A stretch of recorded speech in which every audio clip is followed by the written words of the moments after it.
ഒന്നുമില്ലായ്മയിൽ നിന്നെന്നെ നിന്നുടെ ഛായയിൽ സൃഷ്ടിച്ചു. നിത്യമായി സ്നേഹിച്ചെന്നെ തന്റെ പുത്രനെ തന്നു രക്ഷിച്ചു നീ. നിൻ മഹാകൃപയ്ക്കായി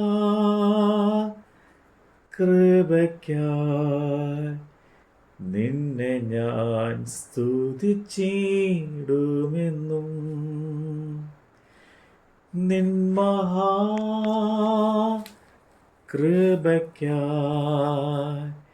നിന്നെ ഞാൻ സ്തുതിച്ചിടുമെന്നും. സുവിശേഷം 23 അധ്യായം. അനന്തരം യേശു പുരുഷാരത്തോടും തൻ്റെ ശിഷ്യന്മാരോടും പറഞ്ഞത്, ശാസ്ത്രിമാരും പരീശന്മാരും മോശയുടെ പീഠത്തിൽ ഇരിക്കുന്നു. ആകയാൽ അവർ നിങ്ങളോട് പറയുന്നതൊക്കെയും പ്രമാണിച്ചു ചെയ്യുവിൻ. അവരുടെ പ്രവൃത്തികൾ പോലെ ചെയ്തതാനും. അവർ പറയുന്നതല്ലാതെ ചെയ്യുന്നില്ലല്ലോ. അവർ ഘനമുള്ള ചുമടുകളെ കെട്ടി മനുഷ്യരുടെ തോളിൽ വയ്ക്കുന്നു. ഒരു വിരൽ കൊണ്ടുപോലും അവയെ തൊടുവാൻ അവർക്ക് മനസ്സില്ല. അവർ തങ്ങളുടെ പ്രവൃത്തികൾ എല്ലാം മനുഷ്യർ കാണുന്നതിനത്രേ ചെയ്യുന്നത്. തങ്ങളുടെ മന്ത്രപ്പട്ട വീതിയാക്കി തൊങ്ങൽ വലുതാക്കുന്നു. അത്താഴത്തിൽ പ്രധാന സ്ഥലത്തും പള്ളിയിൽ മുഖ്യാസനവും അങ്ങാടിയിൽ വന്ദനവും മനുഷ്യർ റബ്ബി എന്ന് വിളിക്കുന്നതും അവർക്ക് പ്രിയമായിരുന്നു. നിങ്ങളോ റബ്ബി എന്ന് പേർ എടുക്കരുത്. ഒരുത്തനത്രേ നിങ്ങളുടെ ഗുരു. നിങ്ങളോ എല്ലാവരും സഹോദരന്മാർ. ഭൂമിയിൽ ആരെയും പിതാവ് എന്ന് വിളിക്കരുത്. ഒരുത്തനത്രേ നിങ്ങളുടെ പിതാവ്, സ്വർഗസ്ഥൻ തന്നെ. നിങ്ങളുടെ നായകന്മാർ എന്നും പേർ എടുക്കരുത്. ഒരുത്തനത്രേ നിങ്ങളുടെ നായകൻ, ക്രിസ്തു തന്നെ. നിങ്ങളിൽ ഏറ്റവും വലിയവൻ നിങ്ങളുടെ ശുശ്രൂഷക്കാരൻ ആകണം. തന്നെത്താൻ ഉയർത്തുന്നവനെല്ലാം താഴ്ത്തപ്പെടും, തന്നെത്താൻ താഴ്ത്തുന്നവനെല്ലാം ഉയർത്തപ്പെടും. കപടി ഭക്തക്കാരായ ശാസ്ത്രിമാരും പരീശന്മാരുമായുള്ളവരെ, നിങ്ങൾക്ക് കഷ്ടം. നിങ്ങൾ മനുഷ്യർക്ക് സ്വർഗരാജ്യം അടച്ചു കളയുന്നു. നിങ്ങൾ കടക്കുന്നില്ല, കടക്കുന്നവരെ കടപ്പാൻ സമ്മതിക്കുന്നുമില്ല. കപടഭക്തിക്കാരായ ശാസ്ത്രിമാരും പരീശന്മാരുമായുള്ളവരെ, നിങ്ങൾക്ക് കഷ്ടം. നിങ്ങൾ വിധവമാരുടെ വീടുകളെ വിഴുങ്ങുകയും ഉപായ രൂപേണ ദീർഘമായി പ്രാർത്ഥിക്കുകയും ചെയ്യുന്നു. ഇത് ഹേതുവായി നിങ്ങൾക്ക് കടുമയേറിയ ശിക്ഷാവിധി ലഭിക്കും. കപടഭക്തിക്കാരായ ശാസ്ത്രിമാരും പരീശന്മാരുമായുള്ളവരെ, നിങ്ങൾക്ക് കഷ്ടം. നിങ്ങൾ ഒരുത്തനെ മതത്തിൽ നിന്ന് ചേർക്കുവാൻ കടലും കരയും ചുറ്റി നടക്കുന്നു. ചേർന്ന ശേഷം അവനെ നിങ്ങളെക്കാൾ ഇരട്ടി നരകയോഗ്യൻ ആക്കുന്നു. ആരെങ്കിലും മന്ത്രത്തെ ചൊല്ലി സത്യം ചെയ്താൽ ഏതുമില്ല എന്നും, മന്ത്രത്തിലെ സ്വർണത്തെ ചൊല്ലി സത്യം ചെയ്യുന്നവനോ കടക്കാരൻ എന്നും പറയുന്ന കുരുടന്മാരായ വഴികാട്ടികളെ, നിങ്ങൾക്ക് കഷ്ടം. മൂഢന്മാരും കുരുടന്മാരുമായുള്ളവരെ, ഏതു വലിയത്, സ്വർണമോ സ്വർണത്തെ ശുദ്ധീകരിക്കുന്ന മന്ദിരമോ യാഗപീഠത്തെ ചൊല്ലി സത്യം ചെയ്താൽ ഏതുമില്ല. അതിന്മേൽ വഴിപാട് ചൊല്ലി സത്യം ചെയ്യുന്നവനോ കടക്കാരൻ എന്ന് നിങ്ങൾ അറിയുന്നു. കുരുടന്മാരായുള്ളവരെ, ഏതു വലിയത്, വഴിപാടോ വഴിപാടിനെ ശുദ്ധീകരിക്കുന്ന യാഗപീഠമോ? ആകയാൽ യാഗപീഠത്തെ ചൊല്ലി സത്യം ചെയ്യുന്നവൻ അതിനെയും അതിന്മേലുള്ള സകലത്തെയും ചൊല്ലി സത്യം ചെയ്യുന്നു. മന്ദിരത്തെ ചൊല്ലി സത്യം ചെയ്യുന്നവൻ അതിനെയും അതിൽ വസിക്കുന്നവരെയും ചൊല്ലി സത്യം ചെയ്യുന്നു.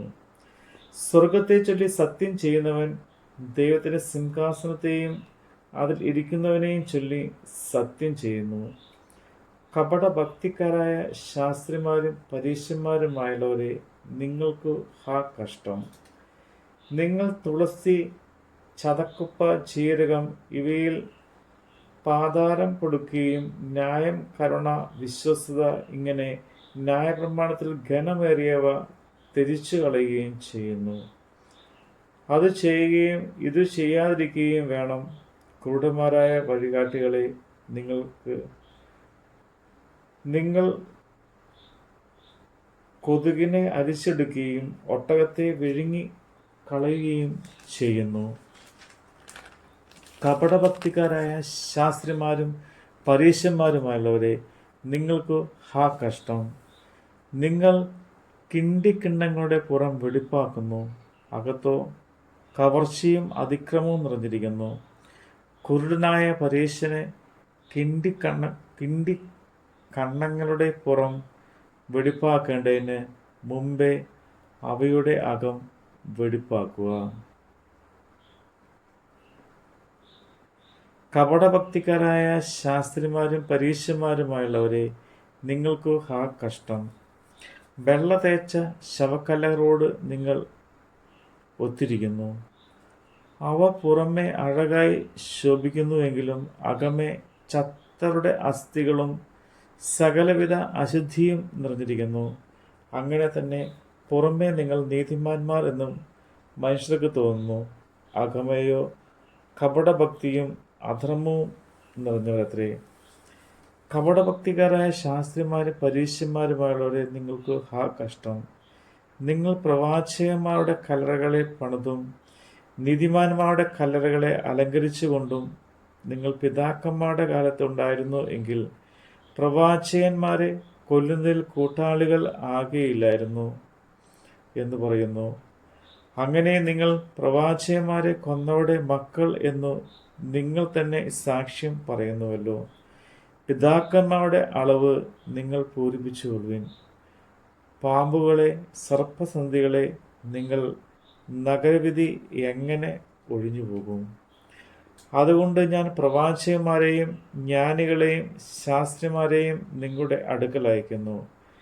അവരെ ചിലർ നിങ്ങൾ ക്രൂശിച്ചു കൊല്ലുകയും ചിലരെ നിങ്ങളുടെ പള്ളികൾ ചമ്മട്ടി കൊണ്ട് അടിക്കുകയും പട്ടണത്തിൽ നിന്ന് പട്ടണത്തിലേക്ക് ഓടിക്കുകയും ചെയ്യും. നീതിമാനായ ഹാബേലിൻ്റെ രക്തം മുതൽ നിങ്ങൾ മന്ദിരത്തിലും യാഗപീഠത്തിലും നടുവിൽ വെച്ച് കൊന്നവനായി ബെര്യാഖാമിൻ്റെ മകനായ സെഖര്യാവിൻ്റെ രക്തം വരെ ഭൂമിയിൽ ചൊരിഞ്ഞ നീതിയുള്ള രക്തമെല്ലാം നിങ്ങളുടെ മേൽ വരേണ്ടതാകുന്നു.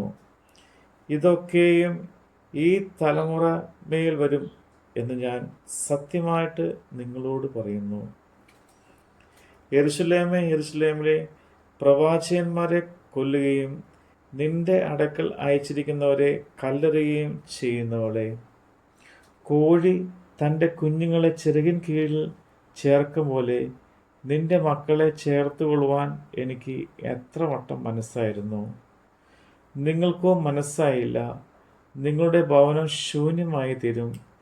കർത്താവിൻ്റെ നാമത്തിൽ വരുന്നവൻ അനുഗ്രഹിക്കപ്പെട്ടവൻ എന്ന് നിങ്ങൾ പറയുവോളം നിങ്ങൾ ഇനി എന്നെ കാണുകയില്ല എന്ന് ഞാൻ നിങ്ങളോട് പറയുന്നു. നമ്മുടെ കർത്താവിൻ്റെ വചനമാണ് നമ്മൾ കേട്ടത്. നാശമില്ലാത്ത അവകാശവും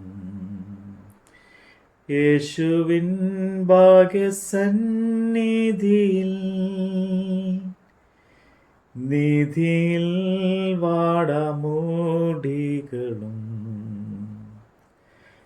തന്മക്കൾക്കു സ്വർഗ്ഗേ ലഭിക്കും. നിൻ മഹാകൃപയ്ക്കായി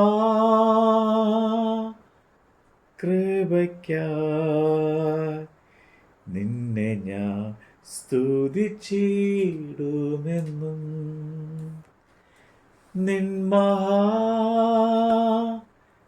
കൃപയ്ക്കായി നിന്നെ ഞാൻ സ്തുതിച്ചിടുമെന്നും